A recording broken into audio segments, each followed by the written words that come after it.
Yo, peace was good. Welcome to another hip hop album review. This is part 94. The album that we'll be reviewing today is 50 Cent's latest album, Animal Ambition, released in 2014. This would be his fifth album. You guys should know who 50 Cent is, but for those who don't know who he is, he's an MC from Queens, New York. Queens represent, you know what I mean? From South Jamaica, Queens, to be exact. It's not too far from where I'm from.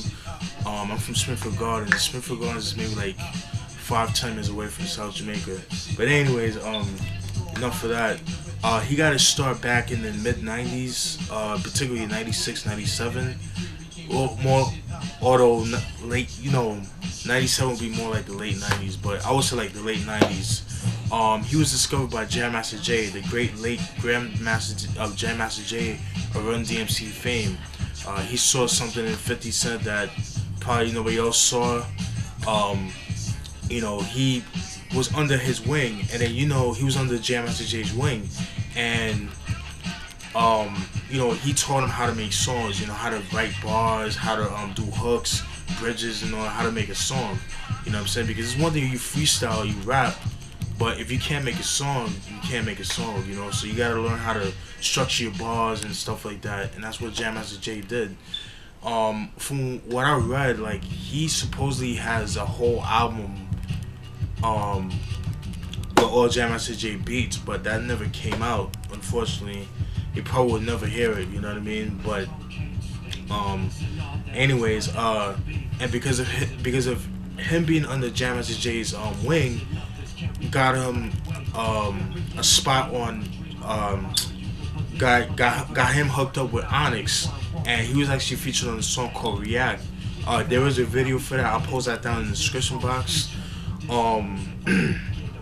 It's the one like where you see Onyx like in a hockey ring, in a hockey they're playing hockey in a hockey stadium and stuff like that, and 50 Cent's in there and stuff like that. And after he left Jam Master Jay left to his wing, he had came out with a song called How to Rob, and that song caused mad controversy because it was dissing mad people at the time. It dissed DMX, it dissed Ghostface, it dissed Big Pun, Jay-Z, a whole bunch of other people, and a lot of people. I think it dissed Mace too, if I'm not mistaken. But that shit caused mad controversy, and then like people wanted to go after 50 Cent. You know what I mean? Like people went crazy over that. So that caused a lot of controversy, and then around that time he got signed. I think that song actually got him signed to Columbia Records, and that was like around that. And I believe that song was actually featured on the what's that soundtrack? Into Deep soundtrack, if I'm not mistaken. And because of that song, it actually got him signed to Columbia Records. So after that, he started recording for his first album, Power of the Dollar, his first official studio album, Power of the Dollar, that supposedly came out in 2000. Which there's a lot of conflicting stories with that, because people say it did come out. I mean, you see it on eBay every once in a while. It is out. I guess like certain, like maybe a few copies came out, but then they just cut off short. So if you could get your hands on that joint, keep hold on to that, cause that's definitely a collector's item. There's 3 singles off the album: How to Rob, Doug's Love featuring Destiny's Child, or I think it was just Beyonce of Destiny's Child, and I think Rowdy was a single too. But there was supposed to be Rowdy and Your Life's on the Line, which they have a video for, and they were supposed to do a video for Doug's Love, but that never came to fruition because around that time he got shot back in 2000. So and when he got shot 9 times, that actually had him dropped off the label and stuff like that. So Columbia Records didn't want nothing to do with him and stuff like that. So you haven't really heard from 50 Cent until like late 2001, 2002. He just came out of nowhere. He just started putting out mixtapes after mixtapes after mixtapes, and my introduction to 50, because I knew about 50 Cent when he got shot, but I never heard his music, you know what I mean? So I didn't know who he really was. I just thought he was like a local rapper, which he was at that time, because in 2000, like, he just had a little buzz. He wasn't like really like big like that. But anyways, 2002 he come out with like mad mixtapes. One of the mixtapes that I've heard him on was his own mixtape, when people wasn't really doing mixtapes, like their own mixtapes, besides Cormega. But was a mixtape called 50 Cent's The Future. Oh my god, when I first heard that shit, yo, that shit was sick, man. Like, it was like, it had New York, you know, like the buzz for that shit. Like, it made mixtapes hot again. I mean, even though mixtapes at that time were dope, but they were kind of coming to a decline. But like, it forced a lot of people to really start putting out their own mixtapes and stuff like that, because at that time mostly people was just being on mixtapes, but they were like DJ Cool, DJ SNS, and you know, Wu Kid and all that stuff. But anyways, and then he started putting out mixtapes after mixtapes, like, you know, 50 Cent's The Future, Automatic Gunfire, you know, things like that, and No Mercy and stuff like that, and that was all good. And because of those mixtapes, it actually caught the ear of Dr. Dre and Eminem, and that's what got him signed to Aftermath. And in 2003, he actually came out with his first debut album, his first real official album, which was Get Rich or Die Trying, which, you know, when it first came out, everybody loved that album. You couldn't walk down the streets without not hearing that song, like somebody playing it in somebody else's car. Like, everybody loved that album. Even I liked it. But then when I listen to it now, like, it just, I don't know, it doesn't really hit me like it used to, you know what I mean? It's just not, I don't know, it doesn't really have that replay value that I thought it did, you know what I'm saying? That's just my opinion. I know I'm gonna catch a lot of shit for that, but whatever, I don't care. You know, at that time, 50 was really hungry, you know, you could really tell the hunger. That's what people loved about 50, his hunger in the music, especially for the mixtapes.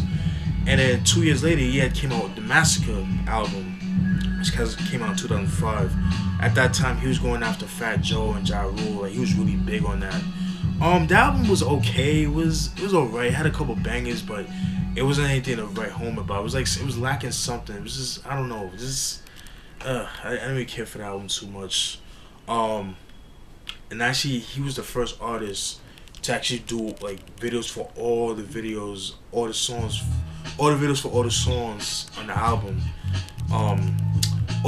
He did videos for all the songs of the album. I think he was the first MC to do that, which is pretty cool. I mean, but you got the money, so you got the budget, you couldn't do that.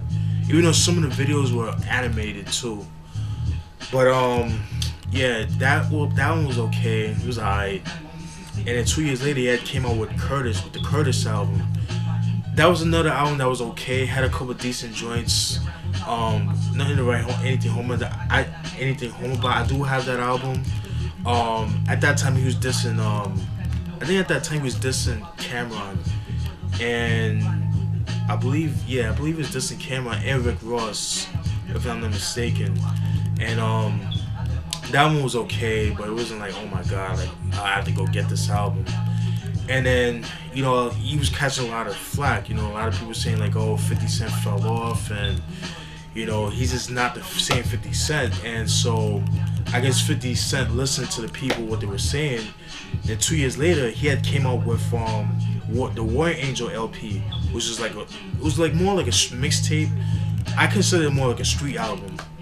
And man, like, he kind of went back to his old roots. Like, he became more aggressive. He was like more aggressive, like the aggressive 50 Cent that we all loved, and grew up listening to. You know what I'm saying? Like, at least the people that, you know, grew up, like, that's like around my age range and stuff like that. Cause I'm 28, so I was in high school when that shit came out. With, you know, the mixtapes back in 2002 and all that. But anyways, getting back to that, Warrior Angel, it was definitely reminiscent of his old mixtapes, like the aggressiveness. And I really love that. I highly recommend you guys downloading that shit. It was a free download. It was a promotion towards his next album that I'm about to mention, which was Before I Self Destruct. I really like that album a lot. I really like that album. I thought that was a pretty good album. The only bad thing about that album, in my opinion, was his lyrics. Like, I kind of feel like he kind of simplified his lyrics, which was like my beef with Curtis and Massacre, and this album Before I Self Destruct. And then a lot of people were saying the same thing, and I think that's why a lot of people didn't really give Before I Self Destruct a chance. You know what I mean? Because I like some of the beats on that album, ooh, fucking sick. Like songs like The Initiation, Okay You're Right. I mean, the list goes on and on and on. And that same year, if you had the special edition of that album, it actually comes with a DVD, and the DVD is the movie, the actual movie, and I love the movie of that. I love that movie, Before I Self Destruct. I believe, to me, it's a better movie than Get Rich Die Trying, in my opinion. It's a lot more darker. It's a lot more grittier. You know, it's a lot more gritty. You know, stuff like that. And then that was 2009, and then 5 years later, he had came out with this album right here, Animal Ambition. All right. You know, I'll get down, show you guys what the album looks like. You know, definitely has, like, you know, you see the lion roaring over there, you know what I'm saying? You see, like, the tiger, you know what I'm saying, just roaring. You see, like, the animal, you see the CD here, you got the DVD right here, you see the back. The DVD pretty much entails like all the videos of all the songs on the album, which all those videos you can see on YouTube. So, which is cool. Which is what I like about YouTube. But you know, I had to get the special edition. I got it for cheap. I got it for like $9.99. It was used, but you know, it's in good condition. That's what the album looks like. I said before. You see like the album titles, like the song titles. Like the picture of like the animal, the wildlife and stuff like that, which I thought was pretty cool.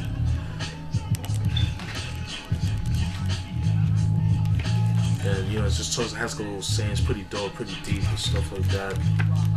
And then over here it has like, you know, like the the track list and who produced what and whatever.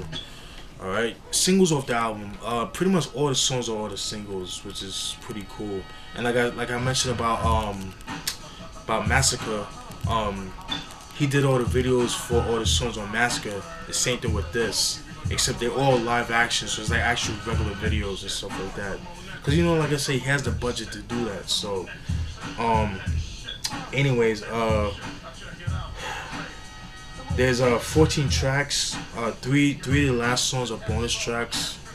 So, cause this is like the deluxe edition. All right, 14 tracks.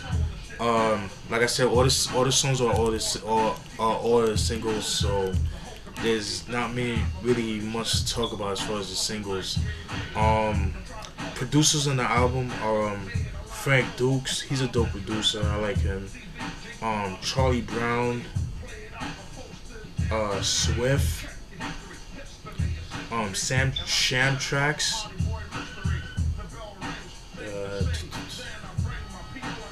Dr. Dre, and co-produced by DeJuan Parker. Who else? Steve Alien, G Rocka and Medi, Jake One. Shout out to Jake One. I did a review on his White Van music. That was pretty dope. Kyle Justice and Just Hustle as the University. Kyle Miller. Type 5, shout out to Type 5, dope producer. Soul Professor, dope producer too. Jake One again. And Kyle Miller. Features in the album. Yo Gotti, Trey Songz, Kid, who's like a G-Unit affiliate. Jadakiss, Kid again. Good to see that Jadakiss and the whole D Block made up. You know, they squashed their beef and they're making music because they actually make good music together. Mr. Probs, Gordon Banks, Prodigy, shout out to Prodigy of Mobb Deep, Kid and Styles P, and Schoolboy Q.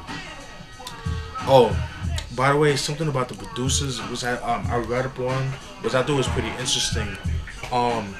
Some of the producers that I just mentioned, they're like unknown producers except for Jake One and Type 5 and Dr. Dre.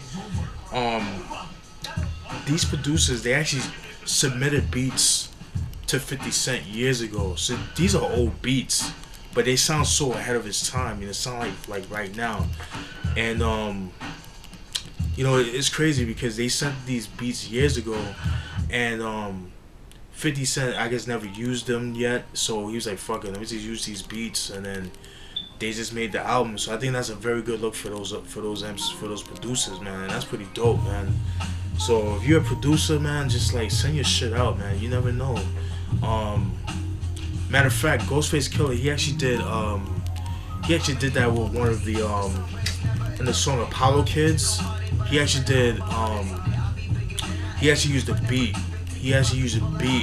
That beat was like from some producer, from some unknown producer, and like the song Apollo Kids, he used that sample. I mean the producer for that song was an unknown producer for his album that he came out back in 2011. That single, I think it was called Apollo Kids, I think. Yeah, Apollo Kids, and you know, he used that shit, and then look where he's at now. It's pretty dope.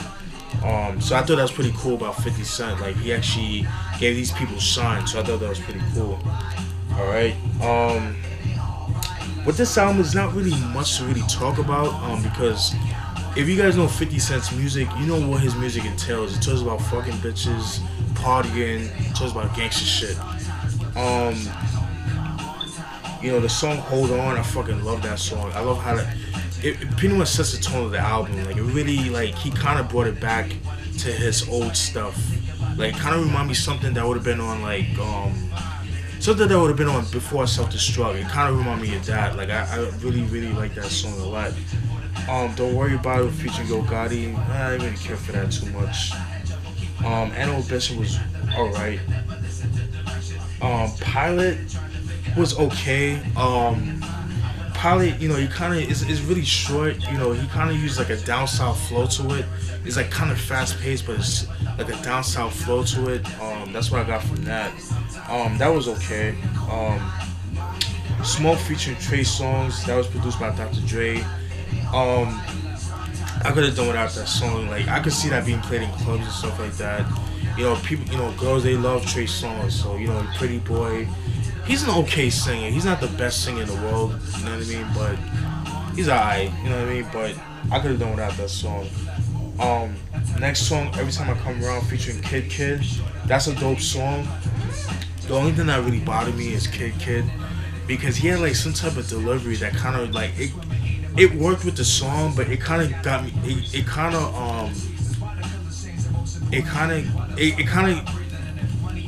was. I had to get used to it. You know what I mean? It was to getting some used to. You know what I mean? Like, because the way he flows, like. Like,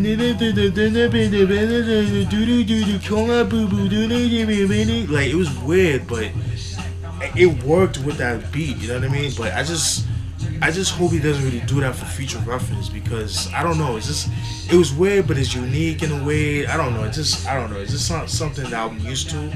But you know, I'm open to listening to something different. But I just hope, like, if he does come out with an album, which I'm not looking forward to, because I can't listen to a whole album of Kid Kid. And if he has his whole album, he spits like that throughout the whole album, I just can't fuck with it. I'm sorry. Like I said, Kid Kid, he's a new affiliate of G Unit. He's part of G Unit, I guess. Next track, Irregular Heartbeat, featuring Jadakiss and Kid Kid. Dope song. They all do their thing. Jadakiss, I like Jadakiss, but like I said, he's hit or miss for me lately. Like, I don't know, his earlier stuff is a lot better. Because I need to do a review on his Kiss the Game Goodbye, which I do have in my collection. I do have his Kiss of Death album too, that came out in 2004. They all do their thing. Even Kid Kid does his thing too. Hustler, I fucking love that song. Jake One, he does his thing on that song too. Jake One, he's an ill producer, dope song. Like this whole album is funny because I'll get to that. If you guys seen the series on Stars, Power, oh my god, like a lot of these songs were played on that album, on that show. So it definitely, like, anytime I listen to these songs, it would remind me of that TV show. So if you guys get a chance, definitely check that show out. And the new season is supposed to come out this year, so I'm definitely looking forward to that shit. But anyways, getting back to this song, Hustler, fucking love that song. Jake One and 50, they have such a dope chemistry. 50, if you do watch this, I do hope you do like a collab album with just Jake One beats. And yo, that shit would sell, man. You just spit your gangster shit, whatever. Yo, niggas would buy that shit, trust me. That's a dope song. Twisted, I didn't really care for too much. It was alright. Winner Circle, featuring Gordon Banks. That was okay. I could see that being like a single too. Even though there is a single, but I could see that have like heavy rotation on Hot 97 and stuff like that. Chase the Paper featuring Prodigy, Kid and Styles P. Fucking love that song. That sounds like something like Mobb Deep would rap over. That sounds more like a Mobb Deep song. And Prodigy and Styles P all do their thing. 50 Cent too. Kid to me kind of fell out of place. He kind of fell out of place in that song. It didn't really fit him, in my opinion. I could have done without him. You know, it kind of shows you not my hatred towards Kid, but I'm not too crazy about him. Bonus tracks, You Know, that was pretty cool. The Funeral, fucking love that song. That's another Jake One song. Pretty dope. It's just talking about gangster shit. It's like, you know, you working, you in the streets. You know what I mean? You know, you're gonna end up dying. You know, you just like the shit that you go through when you're going through funerals and stuff like that. The video is dope too. I like that song a lot. And Flip on You featuring Schoolboy Q. That was okay. Overall, I do like the album. Definitely a big improvement compared to like the Massacre and the Curtis album. But like I said about Before I Self-Destruct, Curtis and Massacre, I kind of feel like he simplified himself as far as the lyrics, you know what I mean? It's just like, it's not the 50 Cent that we all grew up listening to, that, you know, from like 2002 and up, like from the mixtape era, you know what I'm saying? But you know, 50 Cent, he's the type of dude, like he's evolved as a person. He's not the cold heartless dude that he was before. You know what I'm saying? Even though like he still clowns on niggas that, you know, like Floyd Mayweather and you know, Rick Ross and shit like that. Even though Rick Ross, he's not really doing that as much as he was before, but on Mayweather, like, it's so funny. And I don't like Floyd Mayweather, so I'm rooting for you, 50, so I fucks with you. But you know, 50, come on, dude, like, you trying to get up on A$AP Rocky, you trying to hop on his ex-girlfriend. I'm like, yo, dogs, like, that's your ex, yo, you know what I'm saying? Like, you know what I'm saying? And I do follow her on Instagram. Her name is Tattooed Holly, I think it is. Yo, she's bad, you know what I'm saying? But I mean, dude, like, can you blame him? Like, A$AP Rocky, shit, you know, fuck, you know what I'm saying? But I don't know. It's whatever, you know what I mean? That's 50. That's who he is, you know. Just get used to it. But I do like this album. Might not be for everybody, but you know, I do like it, man. I like it compared to, like, you know, like the Massacre and the Curtis album, and you know, but I do like it. It definitely has 50's old mixtape vibe to it, in a sense, like as far as his aggressiveness. Same thing with Before Self-Destruct. But that's pretty much it, man. Hope you guys enjoyed that review.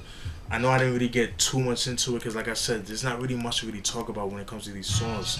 Because all he talks about is, like, you know, materialistic shit, and then, you know, fucking bitches and partying and gangster shit. That's pretty much what he talks about. It's not really any, like, conceptual songs, you know what I mean? So that's it. Hope you guys enjoyed that review.